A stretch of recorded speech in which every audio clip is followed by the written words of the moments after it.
Good evening everyone and welcome to tonight's Planning Committee of the 9th of April 2025. The first item on the agenda, apologies for absence. Are there any apologies? Councillor Brown? Councillor Hamilton, and I'm subbing for her. Thank you. Thank you. Councillor Fern? Yeah, thank you, Chair. I'm subbing for Councillor Filmer. Thank you. Any more apologies? No, you're okay. You've made it just in time.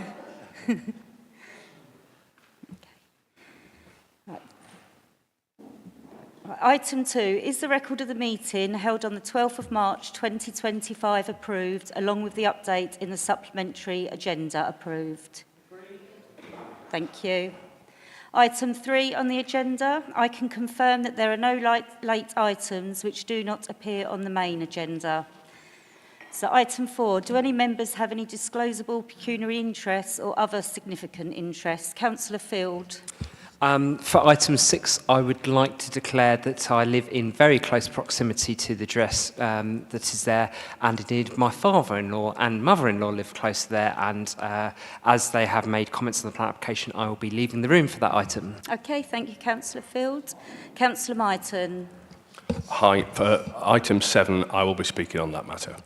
Thank you. Any other member? No. Okay, so before moving on to the main part of the agenda, Councillor Hubbard has requested to speak as ward member for agenda item 6, and Councillor Myton has requested to speak as ward member on agenda item 7. Is this agreed by members? Thank you. Moving on to agenda item 5, the planning application for Dillywood Garden Centre. Service Manager Peter Hockney will be presenting this application, so over to you, Peter. Thank you, Chair. Before I start the presentation, just draw members' attention to the supplementary agenda for this one, which includes a representation from one of the local councillors. The matters raised within that are set out in full for members' information and had already been dealt with as part of the main committee report agenda. So in terms of the site, you can see it outlined in red on the site location plan there. It's Dillywood Garden Centre on the north side of Dillywood Lane. Further to the south is the A2889, you can see running through the slide there. In the surrounding area, you've got pretty much open fields around two sides of the site with a single dwelling to the east and another dwelling to the south with the existing access onto Dillywood Lane in that location. It's located outside of any settlement boundary within the Greenbelt and area of local landscape importance. The proposal in front of members tonight is for the demolition of the existing buildings on the site that you can see from these aerial photographs and the removal of the hard standing areas and for the erection of 12 dwellings in their place. If I run through the photographs of the site, you can see here the different types of buildings on the site, all of which were associated with the garden centre use, areas of hard standing, some of which house open storage of materials. Moving through these, you can see the wider views of the site. The sort of red is the indicative wireline views of the proposed dwellings, and you can see that in terms of the surrounding area, they're quite well screened in terms of the context of the open countryside. So here you can see the layout of the proposed dwellings. It's quite a loose layout, low density to be more in keeping with the rural context of the site.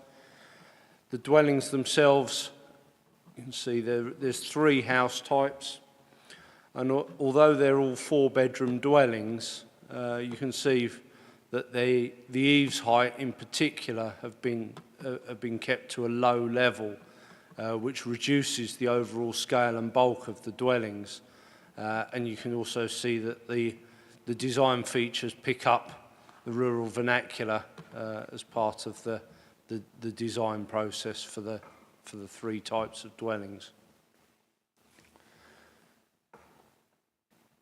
If I just briefly show you the indicative street scenes within the site, and then return to the site plan. Again, you can see the substantial planting to the rear and along the side boundaries. This will be replaced and enhanced in some cases to a more native species, because a lot of the existing landscaping is conifer trees, which have limited benefit in biodiversity terms, and also in terms of a sort of rural character and native species. They don't offer a positive benefit in that regard. So the landscaping will be enhanced through that layout. Now, the key considerations for this application are the impact on the greenbelt, and that's in terms of whether the development itself is inappropriate development in the greenbelt, and also whether the impact on the openness of the greenbelt is acceptable.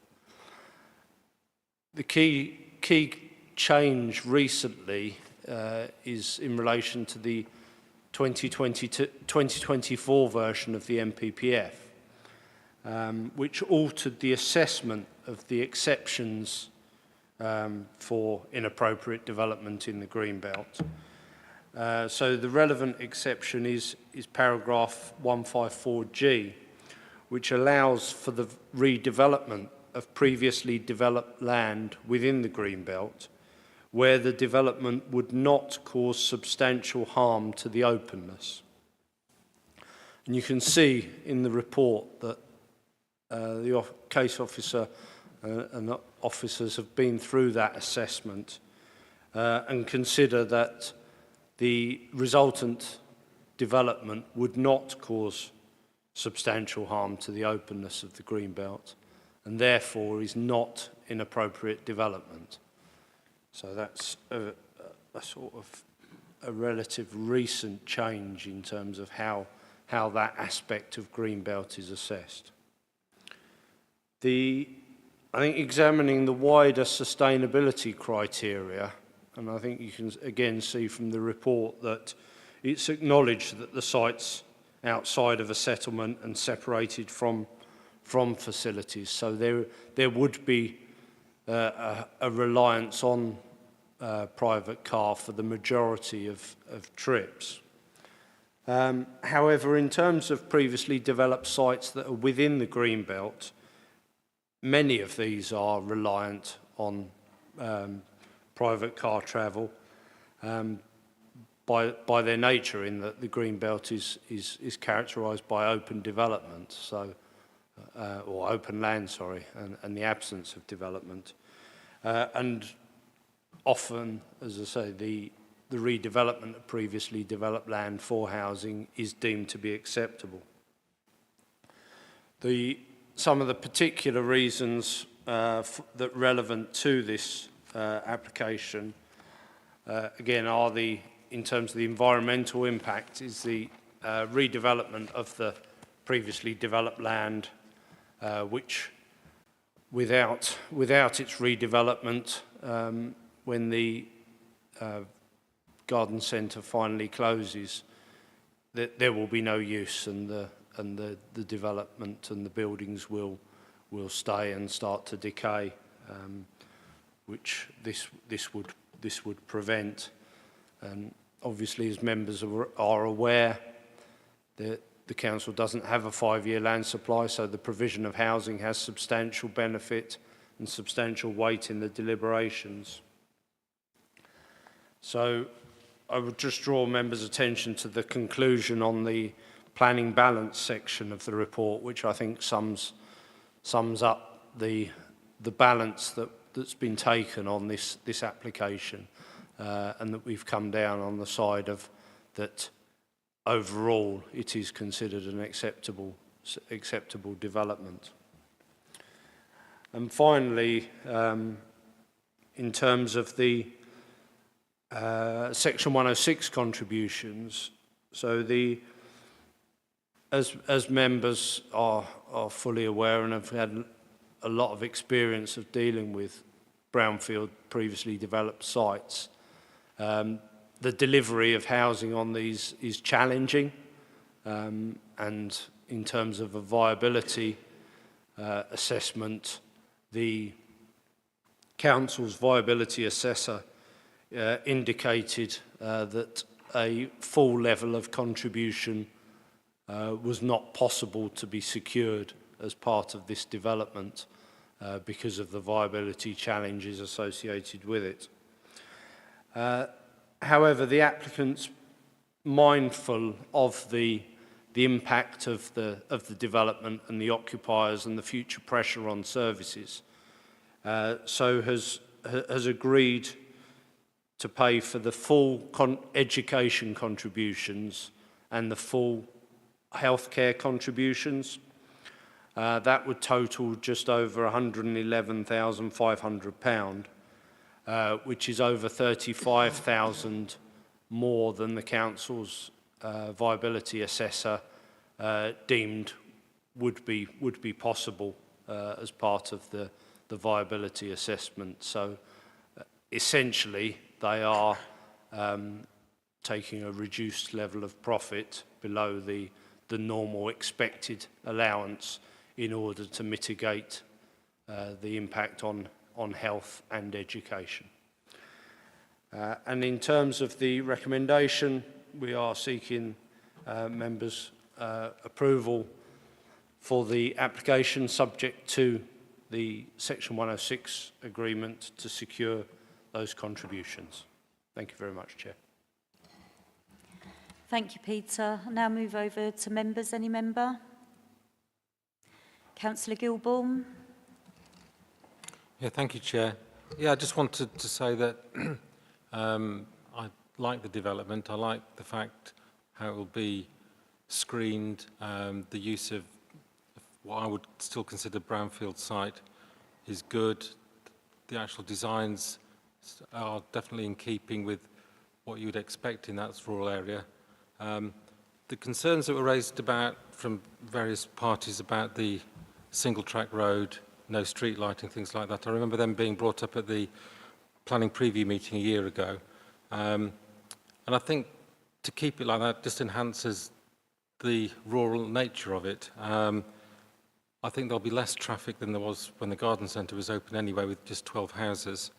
And obviously with their generous contributions, you know, to do with Section 106, it sounds, an application that's worthy of support. Thank you. Thank you. Councillor Galvin. Thank you, Madam Chair. I certainly agree with my colleague. I think this is an acceptable development. It is a classic grey belt site, so to turn it down, I think we would be very, very silly. But let's look at the positive side of it as well. We need some quality housing in Medway. Four-bedroom houses are not often built here in Medway. There is a shortage of that. And whilst someone will say, well, it's not going to help those who are less able to afford that sort of property, well, it does, because I doubt that many of those people will move from one four-bedroom property to another. They'll all be moving out of three-bed semi-detached and smaller homes to go up market, and that will then release those properties for those who find things that sort of housing would be more expensive. So I think it's a nice scheme that a good effort has been made to make it look to fit into the Kentish countryside, because so many of the developments that we get in our rural locations, there's been no effort to make it a bit of Kentish vernacular and fit in. This, I think the architects have made a good effort. So all in all, whilst I do accept that there will be problems with traffic on small lanes, but it's already been said, the commercial use would probably have in the past generated far more traffic. So I'm quite happy to support this. Thank you, Madam Chair. Thank you, Councillor Galvin. Any other member? Councillor Brown. Thank you, Chair. I concur that this is an acceptable application, because my real worry is that if we turn this down, we will have a site that won't contribute anything. It won't support any of the habitats that will be protected by the enhancements that are proposed and the small bit of money that's going to benefit habitat. I'm really quite happy to support this based upon the openness of the discussions that have been had so far, and also my fear that if we didn't have a reasonable application like this one in front of us, we would have something far worse. And if there was no application, we would have a derelict site that wouldn't be any use to anybody. Thank you. Thank you. Councillor Fern. Yep, thank you, Chair. I, sort of welcome the comments of, my colleagues there, and I do have a few concerns about it, I'll be honest. I mean, can we just have a look, and, Dave, I don't know if you could just tell us something about the application when it was rejected in 2003 and then the appeal that was lost as well. What's changed then? What was officer's recommendation then? I know that was a much smaller scale application. The fact that it's in the green belt, that does concern me. I accept the points that were made. That it does seem a good development. They've done a good job there, and the concern there that the land would be gone and there'd be no revenue or anything coming into the council. I understand all of that, but I don't see. Is it the MPPF changes that Peter mentioned? Is that the only difference between your recommendation being for approval this time? Peter, did you want to come in on that? Thank you. The previous application, I think, was for a total of 9 dwellings. I think it had two conversions and then seven new builds. The biggest change is the change in government policy in relation to the Greenbelt, not only in terms of the recent change from the impact of previously developed land that I alluded to from the 2023 to the 2024. But even prior to that, this predates all of the versions of the National Planning Policy Framework, which has taken, I think, as a whole, a much more permissive view of the redevelopment of previously developed land within the Greenbelt. I think successive governments have looked at essentially blight sites within the Greenbelt and used those as potential for new housing to not only solve the issue of, which I think Councillor Brown was alluding to earlier, of sites that decay within the Greenbelt, and then, but not only deal with that, but also provide housing in areas where obviously housing is generally restricted because of the Greenbelt aspects. So that is the main change in government policy, and it's a substantial change, to be honest. The other aspect that was discussed at the appeal was the visual impact in terms of the area of local landscape importance. And I think with this application, with the quality of the design that's proposed, the low density, the enhancements to the landscape, those are all aspects that now weigh more in its favour in that aspect. So, yeah, those are the main changes between the dismissed appeal and where we are now, essentially. Thank you, Peter. Dave's just going to come in as well now. Chair, thank you very much. Peter summed up absolutely the main issues here, Councillor Fern. The only thing I would add to this is in 2003 we had an up-to-date local plan and a 5-year housing land supply. Thank you. Any other member? Councillor Hammond-Eshay? Thank you very much, and I echo the comments by my colleagues. I think this is it's a good design, good builds. I've only got one query that's related to the carports design. I'm not a big fan of putting carports up. Could I have some reassurances that the materials used in the carports are sustainable? Because they don't really weather that well. So aesthetically, it can look rather drab over time, the carports. I think, yeah, on that image there. So what materials are they going to be used for that, particularly the roofing as well? Thank you. I think the intention is to use similar materials to those of the main house, and I think with the particularly with this style of carport which is proposed, it has a sort of a upper space that can be used either as a hobby room or as a home office.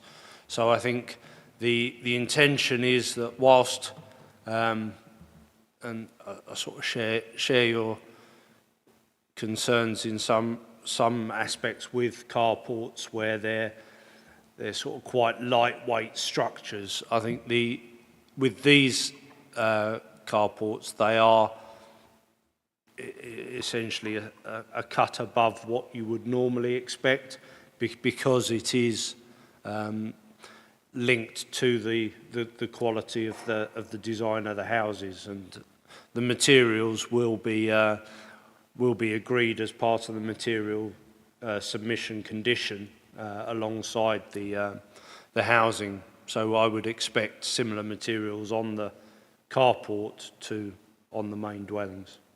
Thank you. Any other member? No? Okay, yes, with this planning application, I agree with the comments that have been said and Councillor Fern's concerns as well. And I've sort of found it difficult myself on to decide what way to vote. But I think the biggest change is the changes in the MPPF, as said by Peter. So I really do think that we will lose if it goes to appeal, which is then at a loss to the public. So I will be voting for this application. So over to Vice Chairperson, Councillor Jones. Thank you very much, Chair. Dillywood Garden Centre, Dillywood Lane, Wainscott, Rochester. Recommendation approval subject to A, the applicant entering into a Section 106 agreement to secure financial contributions as set out in the report, and condition B, or conditions under B, I should say 1 to 27. I so move, Chair. Thank you. Is that seconded? Seconded. Thank you. Those for?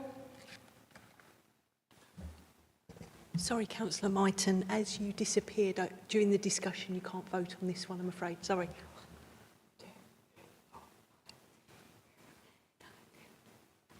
That's 13, Chair. Thank you. The application is therefore approved. Now moving on to agenda item 6. Oh, sorry. Yeah, if, we'll wait for Councillor Field to leave for this one.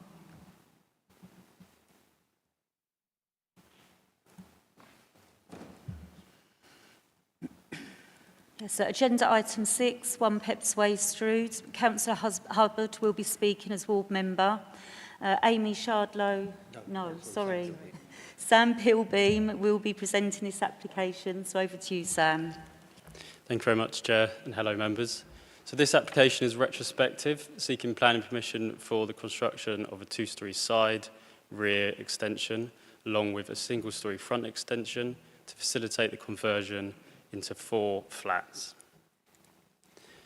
So the application site is located here, with Strood Town Centre down to the east. In order to access the property, you traverse Broomhill Road to the junction of Pepys Way, whereby the property fronts onto. Towards the rear is proposed to be 5 car parking spaces that are accessed along this driveway here that then fronts or connects to Broomhill Road. You can see this layout slightly more clearly in this enlarged site plan here. Moving on to the pre-existing site conditions before any construction on site has commenced, as this is a retrospective application. You can see the property formed half of a semi-detached pair.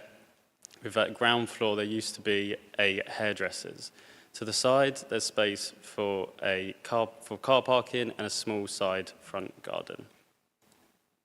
And now on to the existing site conditions. You can see the location of the infill extension along with the alterations to the original property. Effectively, the applicant has matched the height, scale and design of the adjoining property and bringing it along the face of the site, which you can see more clearly in this photo. This photo has been included just to illustrate that when traversing north along the highway, much of the side or the flank elevation is obscured by this large tree and an additional shrubbery and these garages here. And then some photos of the rear elevation and the existing rear extension. On this lower ground floor level, this is where the proposed 5 car parking spaces are to be located, and likewise here is an existing public footpath. This is how the car parking spaces will be accessed off of, that should say, Broomhill Road. There's no proposed alterations to this access, and it's fully in accordance with the previously approved access in 2019. Or rather, there's no changes made. Looking at the access internally, you'd come up here, around the corner, and then parking would be on the right-hand side. Again, looking at the pre-existing elevations, just to remember, on the side, there's additional room for that vehicle parking and for that side garden. And now, going on to the previously approved elevations, I'll draw your attention mainly to this area here, which has got the 2 lower ground floor windows. These are proposed to be omitted in the current proposal, and likewise to the tabletop roof design. This was subject to an enforcement investigation, as it had originally been installed 1 metre higher than intended. However, the applicant has since rectified this, and it's now 200 centimetres higher. You can see the proposed height of that tabletop roof design more clearly in this rear elevation. And again, with the tree obscuring quite a significant portion of those views. And now looking at the proposed elevations, you have the lower ground floor here with those windows omitted, now forming part of a rendered wall, and then the increased tabletop roof design, or height. Looking at it from the rear elevation, alongside the installation of 2 windows or 2 roof lights serving a bedroom internally. The block plan illustrates the car parking arrangements, so you have 2 to the front, 5 to the rear, which is a total of 7, which fully accords with the council's highway standards or highway parking standards. And likewise, 1 single large amenity area that is shared amongst all 4 residents. All 4 properties. Internally, the site's effectively been subdivided through the original footprint on this side and then the infill on this side. On the ground floor, we have a 2-bed flat, and then on the lower ground and ground floor within the infill, we have a 3-bedroom flat. Going up onto the first floor, and then within the loft of the original side of the footprint, there's a 3-bedroom flat, and then finally a 2-bedroom flat within the first floor. All of the rooms and the space standards meet with the technical housing standards as well. And then finally, the section plans. So in summary, the principle of the proposed flats on site has been formally accepted, and it is not considered departure from the previously approved plans would result in harm to the design or amenity of surrounding residents, and likewise it would not harm highways function. As such, the application is recommended for approval with conditions. Thank you, Sam. Now, Councillor Hubbard, you have 5 minutes to speak. Thank you for allowing me to speak. I'm disappointed the application is being recommended for approval. I urge committee members to refuse this planning application on the grounds of a lack of on-street parking within the locality and the poor ingress and egress to the rear proposed 5 parking spaces, which is reached via an unmade back lane that originates in Broomhill Road. That is to say, the proposal would lead to a detrimental impact on the highway safety and neighbouring community due to the intensification of the rear axis and a lack of off-street parking, which would increase on-street parking in the area in front of neighbouring properties and potentially on footpaths or pathways. This reason can be found at point 2 on page 58 of the planning report. The proposed housing developed is contrived and plain ugly. It's an overdevelopment of the site. It's out of keeping with existing homes in Pepys Way, Drakes Avenue and Broomhill Road. There have been a number of planning applications on the site. The most outrageous ones were for 9 and 7 flats were refused by the last planning committee.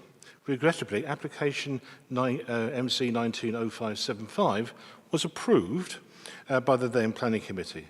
That equally contrived development is of the same size as the current retrospective development of 4 flats for a total of 10 bedrooms.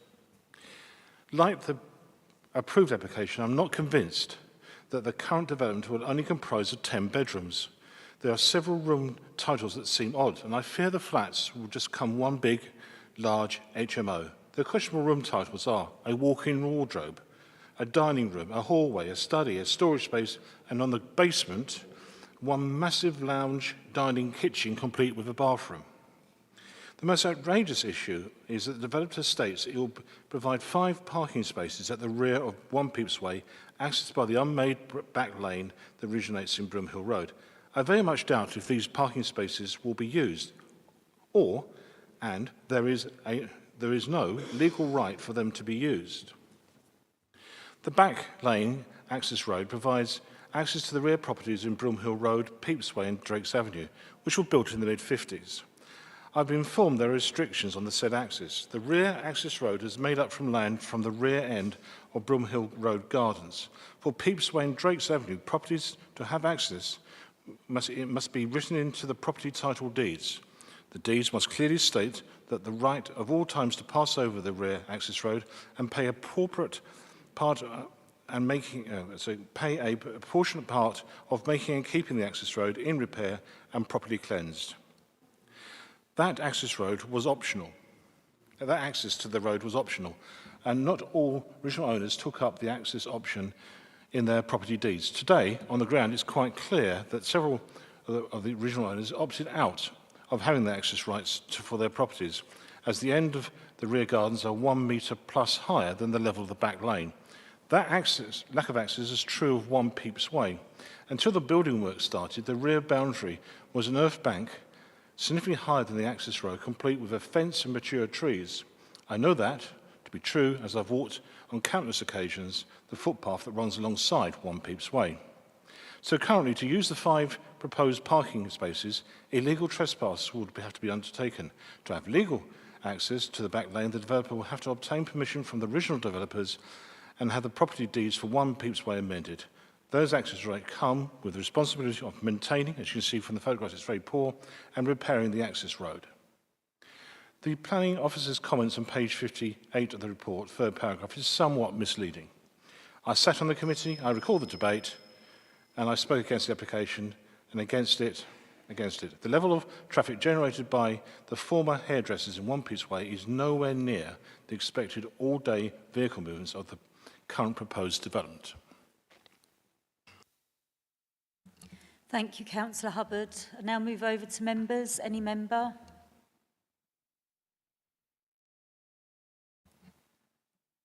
Councillor Fern. Yeah, thank you, Chair. Could we just clarify the point that Councillor Hubbard made there about the legal right of access to the road at the rear? So in the former application, the legal right was agreed and shown to the committee, and notice was served on all of the properties.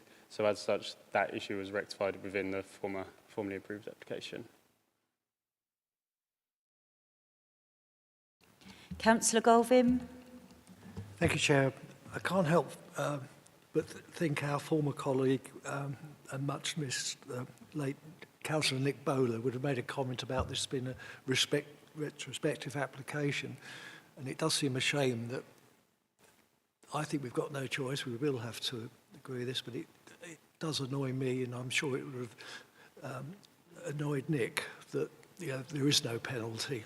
So I'd like to make that point because I think Nick's points are always very, very pertinent. Yes, it's not a particularly attractive, but it is providing more residential accommodation. It may be probably at a more affordable level for people. So I think on balance, I would be supporting this, Madam Chair. Thank you. Any other member? Councillor Gilbourne. Yeah, thank you, Madam Chair. I don't like it. It is particularly ugly, as Councillor Hubbard said, and I am concerned about what's in the plans about the internal layout with these big voids and the changes that seem to have been made since the original application was approved. I don't like the windows. They've reduced in size. The extra windows that were going to be in the basement area are no longer there on the existing footprint. And it just seems that they're using the system a little bit to get what they want and not provide an improvement to the area, because it is a particularly ugly looking design. But as Councillor Galvin says, I'm not sure we have a lot to stand on in terms of turning it down. So I'm still undecided, unless anybody else wants to make a comment. Thank you. Thank you. Any other member? Councillor Peake. Thank you, Chair. Yeah, I just want to support the last two comments that have been made, but we can't turn something down because we are nervous about how it could end up. That large lounge, obviously, I mean, I work in, in homes and mental health. Those lounge rooms, they are for multiple occupant usage, and they are quite often not very well kept, the homes I've worked in, and that is quite likely to be a possibility. But we can't turn something down. It's not grounds to turn something down. I agree also when it's ugly, I wish we could. But then again, my taste is not to everybody else's taste either. So where would you go with that? Is it possible, for what it's worth, to actually, as a committee, because I think it's universal, that these comments that have been made by Councillor Gilbourne and Councillor Galvin could be supported back to them? We got our eye on you. Doesn't that got any value to that at all? So that we are watching this. I don't know if that is this rubbish I'm saying, but it'd be nice to do. Thank you. Any other member? Councillor Brown. I could have missed this somewhere in all the paperwork, but now that this has come forward as 4 flats, can we put any conditions on it about the management of waste?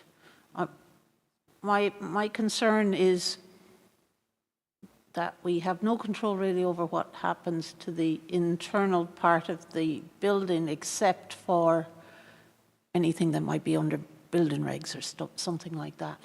And the chances are that'll never come near us. But I do think that 4 flats, if not reasonably well maintained, and I agree with Councillor Hubbard, the access to the back of the property is constrained. But I still feel that we must have some way of managing waste for it, and can we do anything about that? I know Bexley have done some of that in high-density properties, but I'm not sure if we have the ability to do that. So I need your expertise, Dave, or Peter, or Sam, whoever. So what we can do is we can put an additional condition on the application requesting details of refuse storage is submitted to the council prior to occupation as flats. Would that suffice? But can we specify that it has to at least be, you know, of a certain size and is properly contained? There's no point in a whole rake of black sacks outside if there isn't like a Panadin bin or something like that, or proper bin storage. Yeah, so that's what the condition would request, effectively illustrating the bin storage, location of the bin storage, including the sizes of the bin storage as well, and that would be approved prior to first occupation. Thank you very much for the clarification, Sam. I know it's only a small thing, but I think it could be quite a lot for neighbours. Thank you. It's not a small thing, because the amount of flats that we have around Medway where they haven't done the waste, and we've got that up at Homeside where they just keep dumping it because there's no waste management. My concern would be as well, there's no storage to the front to do it, is there? Because a big lorry wouldn't be able to get round the back if they had one of those industrial bins, would it?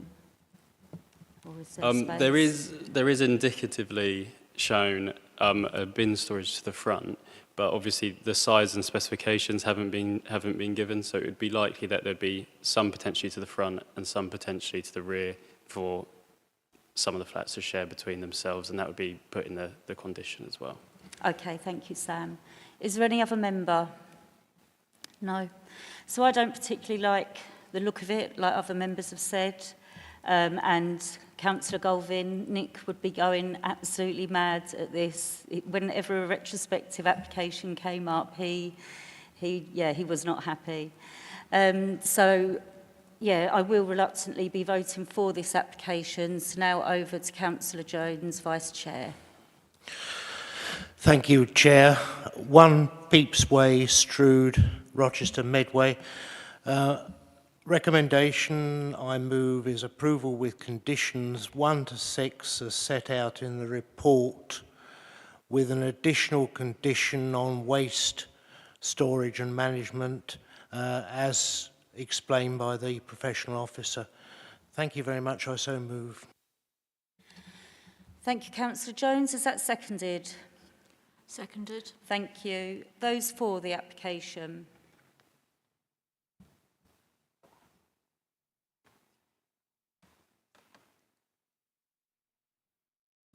That's 10, Chair. Those against? That's 2, Chair. Thank you. The application is therefore approved. We'll now move on to agenda item 7, which is 37 Central Park Gardens, where Councillor Maritime will be speaking as ward member. And okay, and Dave will be presenting. Oh, yeah, sorry. We'll just wait for Councillor Field to come back. I forgot about him. Sorry, not that you're not important.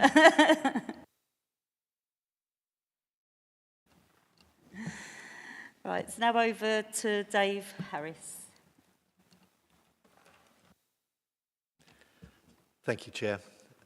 It was, as you said earlier, it was going to be my senior officer, Amy Shardlow, who was going to be presenting this, but unfortunately she's off sick today, and I'm not Amy, so I will do my best. So this is an application for the construction of... Oh, I'm going backwards for some reason.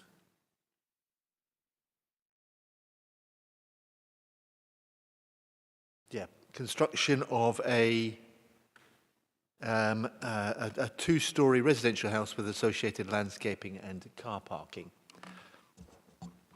So this is the existing property just here.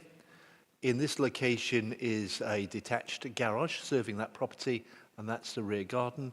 So you can see the red line where the application is in there, and the blue line of the other land within the applicant's control, which is the existing property. And this is the side access road, which is a private residence road. And the reason it's shown is the applicant is proposing 2 parking spaces off of this private road. And there is a barrier, which when I was looking on Google Street View, that barrier was closed. So it is barriered off for residents only, and that's where the 2 car parking spaces will go. This is the existing garage where the proposed property is to go. So that garage will be demolished, and you can see this front hard-standing parking area, which will serve 3 properties. This is the existing house, and you can see it's at a lower level.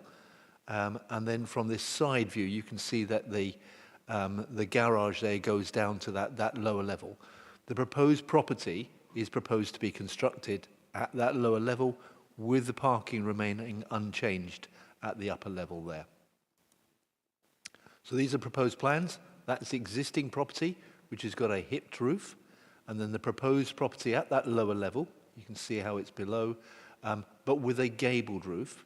If I go back to the street view plans, you can see that the adjacent terrace there, across the private access road, has a gabled roof, and then the other side of the road there is a mixture of hipped and gabled properties. So it's quite a mixed street scene in terms of roof design. The important thing, though, is this front canopy area here, or front extension with the bow window, which is part of the character of the street scene, whether the roofs are hipped or gabled. And the applicant's proposing to carry that over the proposed property. And you can see that it's a 4-bedroomed detached property there. In relation to the layout, you can see there are 3 car parking spaces to the front, 1 for the proposed property, 1 for the existing property, and 1 visitor space, and then 2 further car parking spaces accessed off of the private road there, 1 for the existing property and 1 for the proposed property. So to accord with our parking standards. And I hope I'm not going to steal Councillor Myton's thunder here, but just in relation to that car parking and the private access road there, the ownership on right of access of that is not a planning matter. You could get, as members will know for your training, you could apply for and get planning permission to build a house in my garden. You could get planning permission for it, but you wouldn't be able to build it without my consent. So in relation to this, if planning permission is granted for the house, it will be subject to a condition that this parking is provided. If they can't get the right of access for it, then they won't be able to implement the permission, and there will be an informative in any approval reminding the applicant of that. So we consider that the application is acceptable in street scene terms. You can see from the plan here that in terms of amenity, plenty of garden space there. It's not creating any unacceptable overlooking, and car parking accords with our standards. So the recommendation is one of approval, Chairman. Thank you. Thank you, Dave. Now move over to Councillor Myton, ward member, who has 5 minutes to speak. Thank you, Chair. Thank you for allowing me to speak, and I'd like to thank the residents who have contributed to this application by engaging in the process. I would also like to thank them for meeting me and talking about their concerns. It's disappointing that this development has come forward. That said, the Council can only do so with the information provided. Having spoken to residents, I feel that the information provided by the agent and the applicant does not tell the full story. The existing drawings for 37 Central Park Gardens, which are the neighbouring property, which are on the planning portal, give an impression of a house, admittedly not the actual application, but a house that is 4-bed and a 1-property, 4-bed and 1-bathroom property.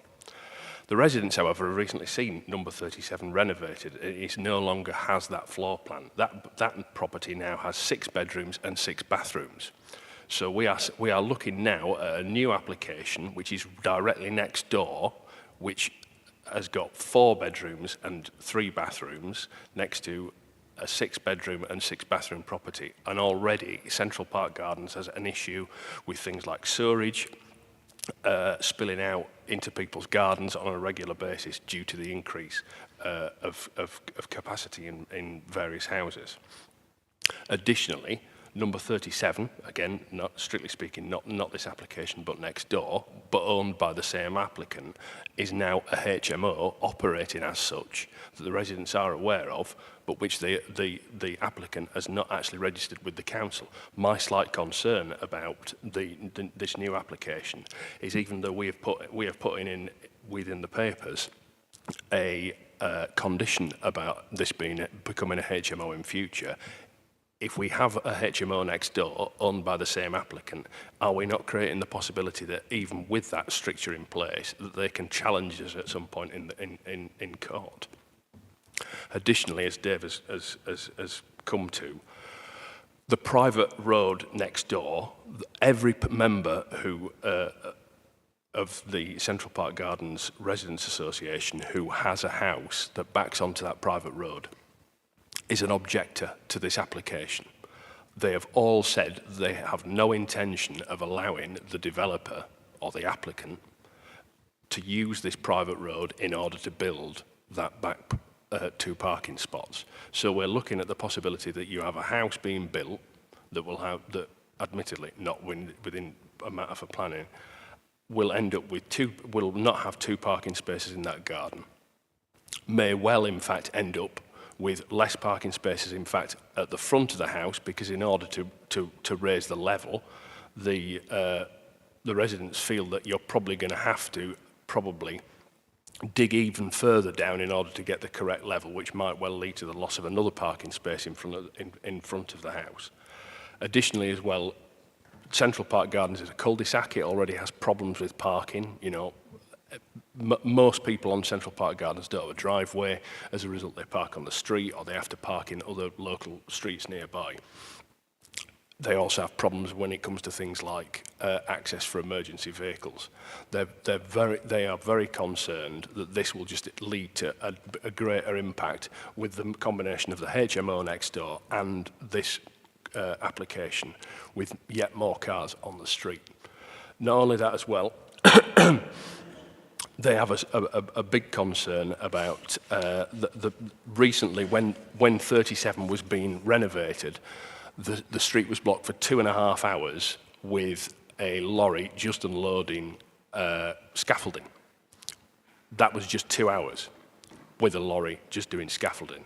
We're looking at a house being knocked down, or rather a garage being knocked down and then built from scratch, which again is going to cause a very big problem for this street in regards to how that is built, unless of course they can get access to that private road, which residents have already committed that they are not prepared to grant.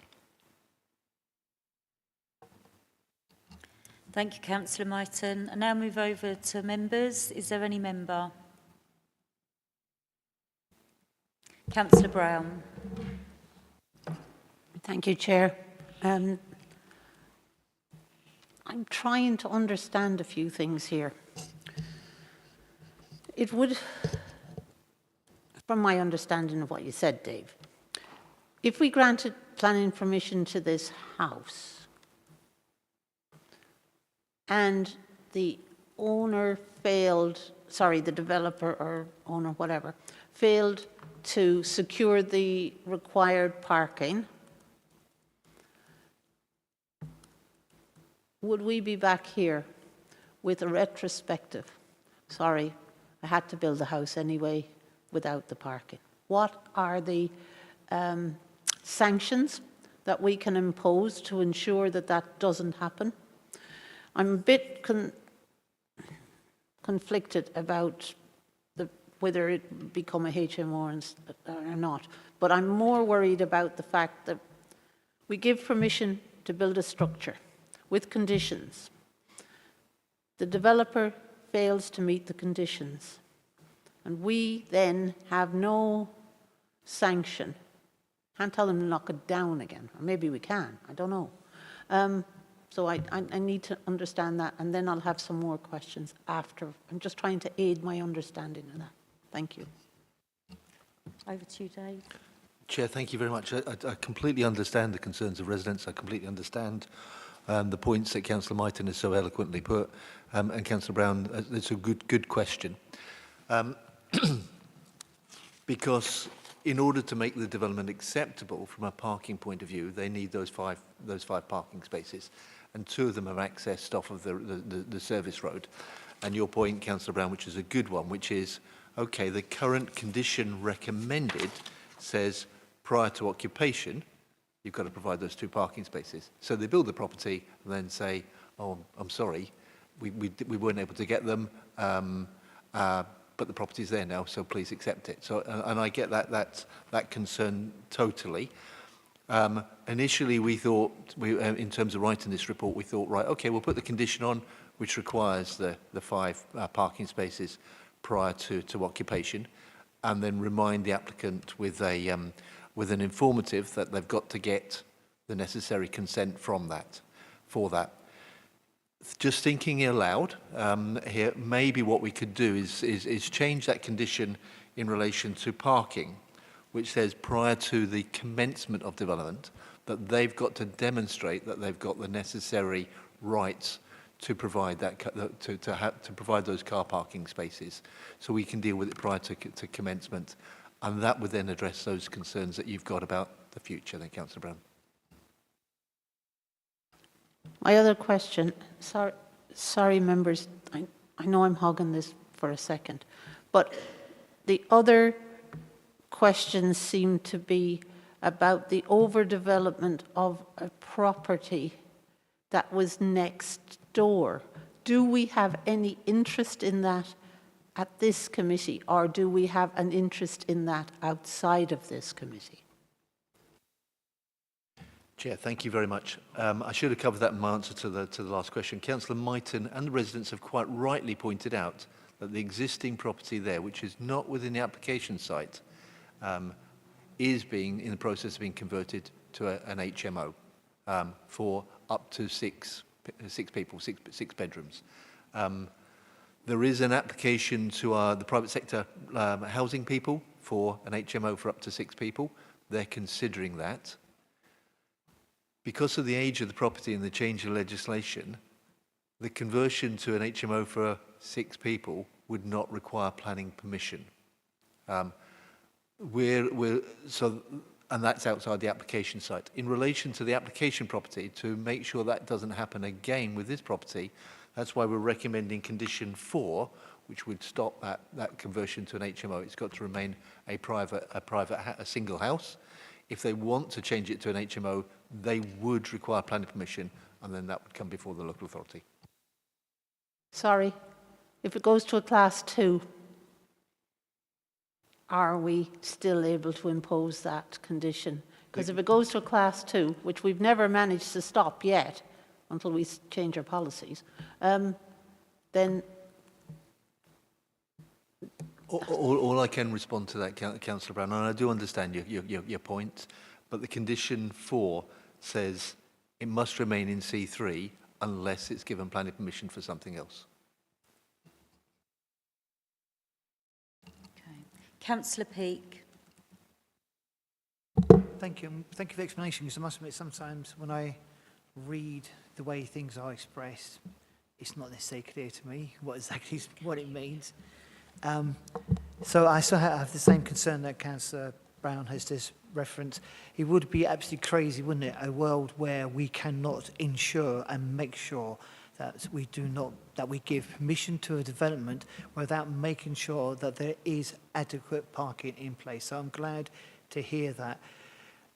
You know, with something like this, I've always got a dilemma. We need to encourage more house development. On the initial look at it, this seemed like, you know, what's the problem? It's okay. On the other hand, we should be sensitive to those that are already there, those that live there. They have the rights to carry on living in an area that is, you know, a quality of life for them. So there's always that dilemma also. We can't just vote against something on that basis. We've got to have a solid reason for voting against it, and that's what I'm struggling with right now. So after all that talk, I just want to ask a question. I am right in thinking that potential disruption, and it looks like there'll be a lot of this, that in itself is not a reason to be able to turn down this application, please? Disruption with their building, yeah, and traffic and stuff. Chair, thank you very much. again, I completely understand residents' concerns regarding that potential disruption during construction. And that's why we're recommending condition 9, which is for a construction environmental management plan, which will then, as part of that, we'll be looking at construction times, ways that they'll have to delivery construction vehicles, and also communication with neighbours as well as part of that. Thank you. Councillor Hammond-Eshay. Thank you very much. Like my colleagues, I'm too troubled by this. There are quite a few issues that do not sit quite well with me, and Councillor Maritime did express herself rather eloquently there. My issues are around the potentiality of HMO by stealth, in that the internals, as the residents are reporting, do not match the application. They're talking about 6 bedrooms opposed to 4. Can we have some sort of clarity in terms of what is actually in that property, in terms of what they're looking to build? It's in the next. It's in the next door property. Sorry, so that has been clarified. So yeah, just in the nature then of still in around this HMO by stealth, because I was not satisfied in the previous application around retrospective planning applications.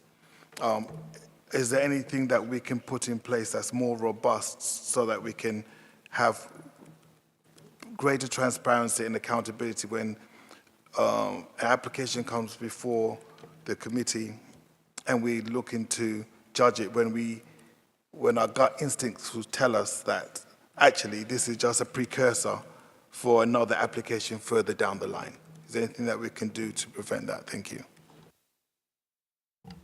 Chair, thank you very much. No, I'm Sorry, I'm sorry. excuse me, can't have the public gallery speaking, and if you do make a disturbance, you'll have to leave. I completely understand residents' concerns, and you can't refuse an application because what you think the applicant may do. You've got to determine the application in terms of what's before you, and this is an application for a detached 4-bedroom house.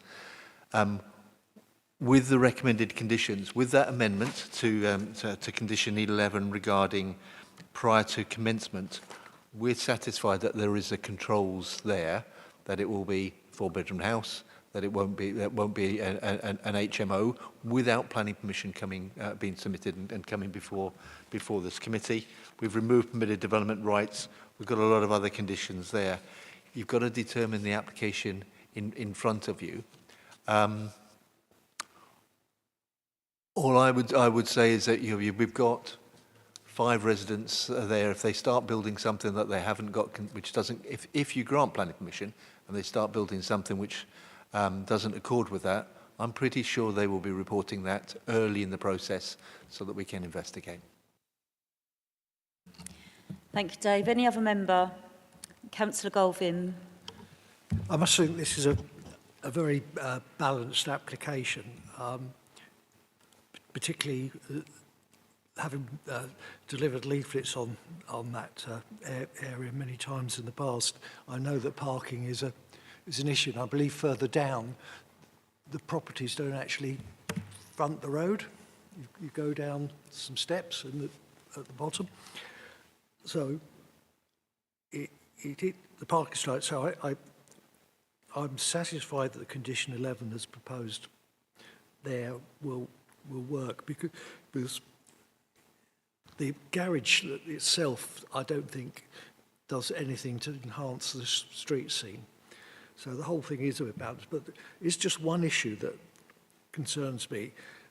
Because when I was reading the agenda a few days ago, I used the Google Earth satellite and noticed that there's quite a substantive band of trees at the back between the properties in Central Park Gardens and the Chase. Are we sure that those trees are not going to be interfered with by this new development? Because that does contribute a lot to the area. You know, if people have got a nice green for both the people in the Chase and in Central Park Gardens. I think having that band of trees there must enhance their whole living environment, which is a good thing. So can we make sure that those trees are not harmed in any way, please? Chair, I think that's a really good point, and I noticed the same thing, looking at the same pictures as yourself, Councillor Golfin. And when we looked at the application, there's nothing in the application which would suggest or mean that the trees would need to go. But recognising that you're looking for further assurance, that because we've all seen developments where applicants have taken out trees,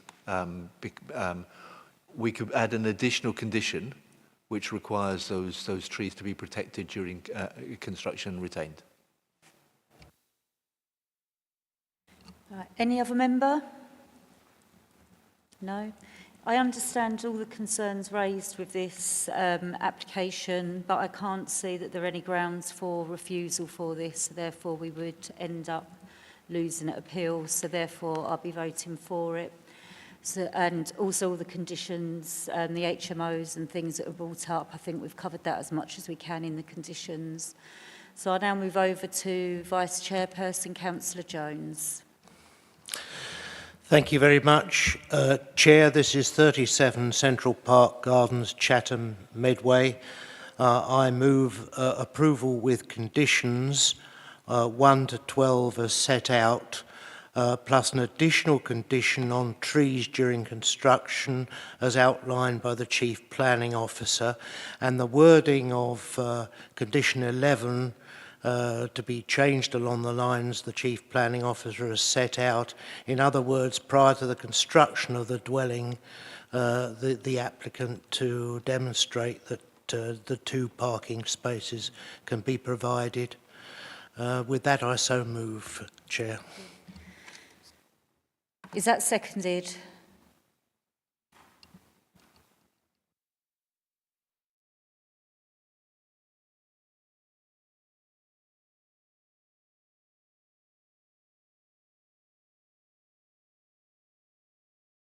Sorry, Councillor Peake. Sorry to muck you around, Chair. Sorry, I should have double-checked in time, but I didn't. Councillor Maritime referenced about the possibility to do a sewage and rest of it. Is there any condition that can be put in there to safeguard this? Sorry, what was that? We didn't quite about, hear. The sewage. Sewage, yeah. The sewage issue. Sorry. Yeah. Chair, that's separate from planning. That's to be dealt with by the relevant water authority. Applicants developers have to pay a connection charge, and then that's covered by them and also by building regulations, so it's not necessary under planning. So we don't have any influence at all with the water company at all regarding this?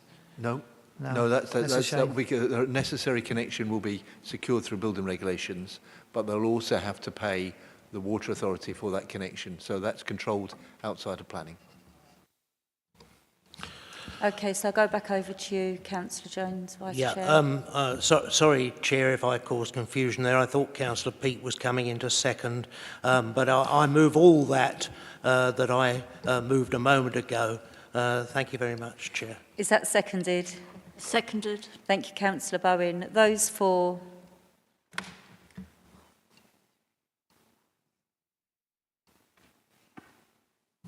That's 10, Chair. Those against? That's 3, Chair. Thank you. The application is therefore approved. That's now the end of tonight's planning meeting, so thank you, officers and members, for coming.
Chair.